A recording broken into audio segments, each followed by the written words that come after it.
What's up, guys? Little impromptu live stream this morning. It's 11:12 on Sunday morning. We are just a few hours from the Women's National Championship game.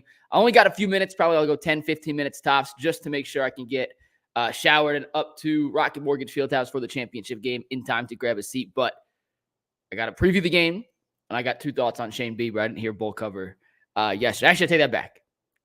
I don't think Bull covered. Maybe he did, maybe he didn't. I'm not 100% sure. But wanted to hop on here real quick, give a few thoughts because the service in Rocket Mortgage Fieldhouse during the Final Four games weren't great. So I wanted to make sure we had a stream and a video with my picks, my predictions, and why ahead of time in case there's any hiccup in trying to get this out later. But we got Iowa and South Carolina. This is the matchup I think most people wanted. You have Caitlin Clark leading the number one offense in the entire country, men or women. They're averaging 91.6 points per game this season against the South Carolina team that has lost one game in total over the past two seasons. That one loss, well, it was to Caitlin Clark and Iowa in last year's Final Four. They were undefeated entering the Final Four. Those two teams matched up in the Final Four, and Caitlin Clark and Iowa prevailed. This year, the rematch takes place in the national championship game, and it has two of the biggest icons in the entire sport. Obviously, Caitlin Clark is rewriting the record books. She's breaking attendance records. The arena on Friday night for that UConn-Iowa game was electric. And it was about 75% Iowa fans to 25% UConn fans, which makes sense. It's a closer drive for Iowa than it is to UConn. But it was a very pro-Iowa crowd. In the first game, it was a pro-South Carolina crowd over NC State. If I had to guess what it'll be today, I'll go 65, Iowa 35.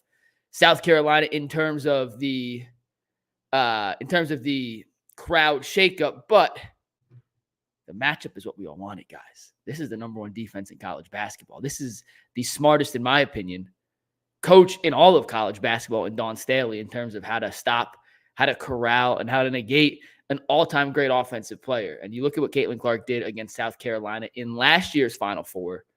It was a one-woman wrecking crew. Offensively, scoring, passing, her vision. You know, one thing seeing her in person for the first time, her passing is phenomenal. And I would say she had a bad shooting night on Friday. So I'm going off one game, but her passing stood out to me more than her ability to score the ball. And Hannah Stolke, number 45, their post was awesome. And to see her go against Camila Cardosa of South Carolina, who's going to be a top 5 pick in her own right tonight, should be a hell of a battle down low. One thing UConn did I think South Carolina will replicate, and then I'm going to talk Shane Bieber in a sec, is they face guarded Caitlin Clark the second she stepped on the court, all 94 feet, and made her work hard just to get the ball. There was nothing easy for Iowa. They had to work just to set up their offensive sets. And I expect that to be something that Dawn Staley and South Carolina replicates today in the championship game. The difference between South Carolina and UConn, well, UConn had 6 healthy players. They've lost 5 scholarship players to season-ending injuries this season. So they played 6 in the Final Four. Think about that. We talk about J.B. Bickerstaff and the Cavs. Should he play 9 guys? Should he play 10 guys? How big should his playoff rotation be? Hell, when everyone's healthy, you theoretically have 11 guys you might feel comfortable in, but we know only 8 or 9 are going to play. Gino Auriemma and UConn, they had 6 players he felt comfortable. They had 7 healthy, and one's a redshirt freshman who got a few minutes against USC in the Elite 8, and I guess he wasn't comfortable playing her against Iowa, but that's a limited bench. South Carolina does not have that issue at all. They are deep, they are physical, they are athletic, and I think that could be the difference today in Iowa advancing and winning their first national championship, or South Carolina getting their revenge for last year's Final Four loss. At the practice yesterday, both teams held open practices. The Caitlin Clark effect is real.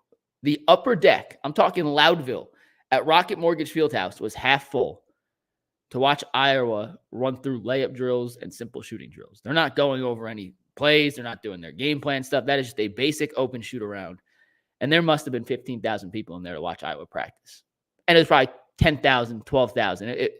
There was a good crowd for both, but it was more for Iowa, which is a testament to how much this sport has grown, to the support Cleveland is giving this event. And I think so far it's been a great turnout. So I'll give you my pick. I said on Friday, I thought South Carolina would beat Iowa in the championship. I went 2-0 on my Final Four picks. And I'm not changing my championship pick. What Caitlin Clark and Iowa has done has been spectacular. A hell of a story. But at the end of the day, you get Dawn Staley once.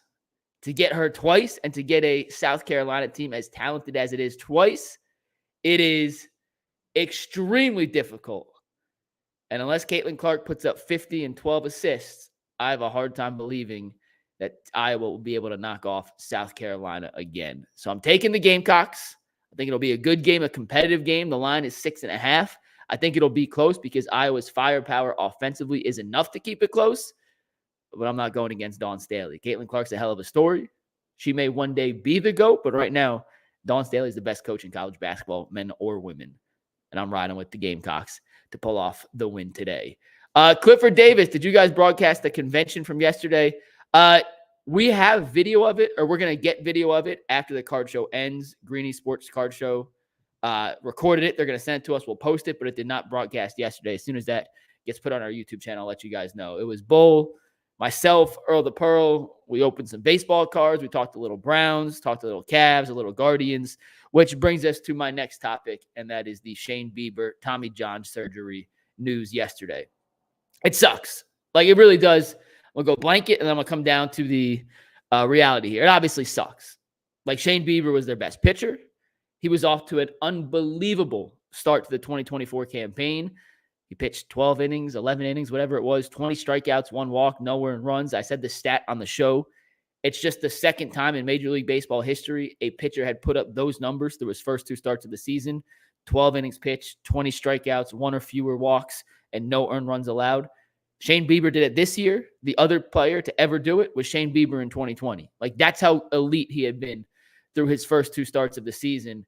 And what's crazy is we heard Chris Antonetti say yesterday during his press conference, he hadn't been healthy. He'd been battling this for a while now. And when he got taken out of the game against Seattle after the 6th inning, he looked kind of upset. And I was like, oh, well, he only threw 83 pitches. Maybe he wants to go out and pitch more. I can understand why he's upset. Well, it turns out he was hurt. He was pissed off because he was hurt. Not because he was sad or upset or frustrated he only got to pitch 6 innings, because he knew something in his elbow wasn't right. And what's frustrating to me are 2 things that really frustrate me about this news. A, Tristan McKenzie's in a similar situation, guys. Like, Tristan McKenzie could have had Tommy John surgery last season. He decided to rehab, put off surgery, come back. He did not look great in his first start. We'll see what happens today when he takes on the Twins. But to me, and I hope I'm wrong, I really do, I hope I'm wrong, it kind of feels inevitable that this is going to be the fate for Tristan McKenzie too. And if you're the Guardians front office and you knew, we didn't know as the public, but you guys obviously knew that Shane Bieber's elbow was essentially hanging on by a thread and Tristan McKenzie's elbow is potentially hanging on by a thread, you didn't go out and get any more depth for the starting rotation just as insurance? Like, I know no team in baseball does a better job at developing and bringing pitchers to the forefront like Cleveland does. I mean, the track record speaks for itself. It's been tremendous. But like Cookie Carrasco, that's it? Like, maybe I'm missing a guy. I went through the depth chart. I couldn't find another guy who, you have Xavion Curry in AAA. I know Joey Cantillo will get called up. He's out right now as well, so he's not the option. But, if you wanted to put a legitimate competitive roster together in Stephen Vogt's first season, it feels like the prerequisite knowledge that 2 of your 5 starting pitchers have elbows that could go at any minute. I just don't feel like they added enough depth to the rotation ahead of time in case this inevitability became a reality. And it sucks because the Guardians are off to a 7-2 start. They have looked phenomenal. They have the best run differential in baseball. You have nothing bad to say about this team. You have nothing bad to say about the front office. So far, Stephen Vogt has made essentially every right decision. This lineup is hitting the ball in ways that I don't think any of us expected this early. For the most part, their pitching staff has been good. Like, Bieber was obviously great. Bobby bounced back. Allen's had a nice start. Carrasco hasn't been a catastrophe. Like you've gotten almost everything you wanted from the start of the season, but my goodness, what a gut punch to have Shane Bieber and that news come out yesterday. I was actually at the Greeny Sports Card Show convention, or the Greeny Sports Card Show convention yesterday when I got the news, and I saw the tweet from Jason. Texting him right away. This can't be real. Like, no way this can't be real. And it feels like the Deshaun Watson news in a sense when he goes 14 for 14 in the second half against Baltimore, leads the Browns on this epic comeback, and then all of a sudden, like, you're sky high. Like, he's the prince that has been promised is now delivered. And then on Monday or Tuesday, whatever that day was, you get news he's out for the season. Like, Shane Bieber couldn't have pitched better in his first 2 starts. Couldn't have. Literally, he couldn't have. He gave up no runs, 20 strikeouts, 1 walk. He could not have pitched any better. And now he's done not just for this season, but probably half of next season too. Now, on the flip side, and I know Bull brought this up yesterday, this may allow you to re-sign Shane Bieber to a 2 or 3 year extension because the free agency market for pitchers coming off Tommy John surgery just isn't, it's not great. So maybe this allows him to stay in Cleveland a little longer, but you'd rather have a Cy Young level season from Shane Bieber this year and give you a chance to win and then lose him for nothing, then who the hell knows what's going to happen when he comes back. So it truly just feels like a massive gut punch, especially knowing that tomorrow on Monday, he was scheduled to be the home opener starter against the Chicago White Sox. And we talk about how much we need the city to buy into Cleveland and how much a good West Coast trip and a good first 10 games would invigorate this city to buy into what the Guardians are doing. And they have delivered everything they could have on their part. 7-2, are you kidding me? Like, who in the world saw the Guardians starting the season off 7-2, facing some of the pitchers they faced outside of Oakland? It's been incredible. But now we don't know who's going to start on Monday for the home opener. You don't have your ace. We're still waiting for Gavin Williams to come back. Logan Allen and Tanner Bobby have been up and down. Who knows what you could expect from Tristan McKenzie in the long run? Cookie Carrasco, great story, but he's a dinosaur essentially. Like, it just sucks. It really does suck. And I feel bad for Shane Bieber. I feel terrible for people who are like diehard, true, legitimate, eat, sleep, breathe, game in, game out with the Guardians. Like, it just sucks. And it sucks that it happened this early. I'll run through a couple comments real quick. What up, KW? How you doing? Corey, good morning. It is terrible news about Bieber. It really does suck. Clifford says, as a lifelong sports fan in all sports, I feel like the curse is real. Injuries suck. And big picture real quick, and I'll get to Devin's question in 1 sec. I'm not a doctor. Like, I have no inside information. Jason wrote an article on it this morning I read, which was really good. But and I would suggest if you don't subscribe to The Athletic, check out Jason's article. But he wrote about alternate procedures to pitchers in terms of trying to rehab instead of getting Tommy John. And I'm not a doctor. I didn't talk to doctors.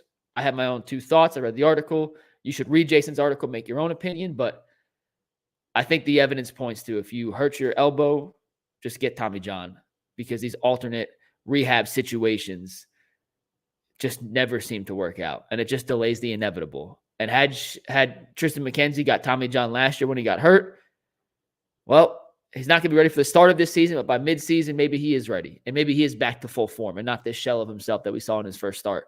And maybe he can turn it around. It's not over. It just feels like after seeing what happened to Bieber and seeing how similar their situations are, it feels like the inevitable is the worst case scenario, which is that Tristan McKenzie will end up tweaking his elbow once again and needing to have Tommy John surgery, which then puts his return to the mound for the Guardians down the road. Maybe never again. Who the hell knows? Devin says, what's the timeline for Gavin Williams and Xavier Curry? Curry's pitching in AAA, so they can call him up whenever. Gavin threw a bullpen against Seattle. I heard it went well. I would assume he needs 2 or 3 rehab starts in the minors before he makes his major league debut. So late April, early May. That's just a guess. I haven't heard anything official, but he did throw a bullpen in Seattle that went well. Matthew Dinkus says the organization at least needs to have a conversation with bringing in Bauer. They need a pitcher. They need somebody. And he might be the best available. And I don't know off the top of my head. I'm just going off the top of my head. He might be the best available free agent pitcher right now. So who knows? But if you're 7-2 and you win today, you're 8-2. You got the White Sox coming in on Monday who are atrocious. You know, you could start the season 13-3, 12-4. Like, at that point, you kind of have to make a decision as an organization. Are we going for it? Or do we really not care about winning? And if the answer is we're going for it, you have to find a way to get more proven pitching depth in ASAP. And Corey says, yeah, luckily the White Sox are terrible. Yeah, they're abysmal. So that's the situation. It sucks for Shane Bieber. National championship game on the women's side. is at 3 o'clock. Brian says, in no world, Dawn a better coach than Gino. It's like picking a Wagyu ribeye versus a Wagyu strip steak. Give me Dawn. Gino's on the Mount Rushmore, two of the greatest of all time in both sides. I prefer Dawn over Gino, but that's just my personal preference. I think she's done more with less, but Gino is in that same conversation of the all-time great college coaches, men or women. So pick your poison. They're both phenomenal. I just prefer Dawn. So that's it. I got to go shower. I'm heading up to the game. I will see you guys tomorrow on the Ultimate Cleveland Sports Show. Try to get some shorts up from the stadium. I'm not sure how quickly they posted on Friday. The Wi-Fi was not great. So hopefully that's fixed for today. And if nothing else, hopefully we have a celebration tomorrow of the Eclipse, the home opener, a hell of a Final Four, and a lot more on UCSS. Appreciate y'all tuning in this morning. See you tomorrow. Peace.